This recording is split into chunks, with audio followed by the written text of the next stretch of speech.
Meir Ben Shabbat, merci d'être notre invité, ancien conseiller à la sécurité nationale. D'ailleurs, vous venez de prendre congé de vos fonctions tout récemment, à la fin du mois d'août. Merci d'abord et également du fait que vous acceptiez de nous donner cette interview. Vous n'aimez généralement pas parler à la presse. C'est votre première interview d'ailleurs depuis que vous n'êtes plus conseiller à la sécurité nationale. J'aimerais commencer par cette question. Vous étiez à Abu Dhabi en 2020 et vous avez dit que vous avez transformé la vision en réalité. Un an plus tard, c'est quoi cette réalité de ces accords d'Abraham ?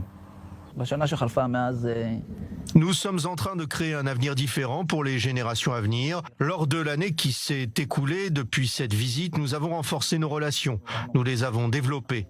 Nous avons concrétisé les accords et nous commençons à en voir les fruits. Que ce soit les vols entre nos pays, le tourisme et la coopération, nous commençons à voir les fruits de la paix.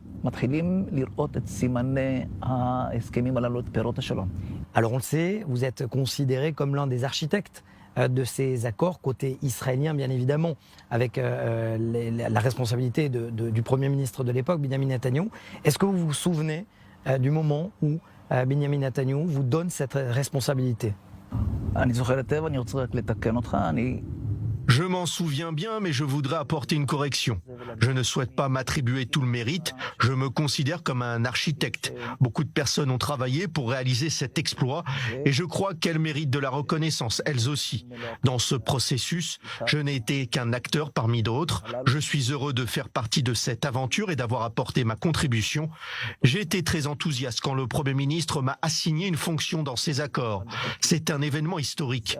J'ai bien compris l'importance de ces accords et je me suis mise au travail, car même si on est sous le coup de l'excitation, il faut travailler.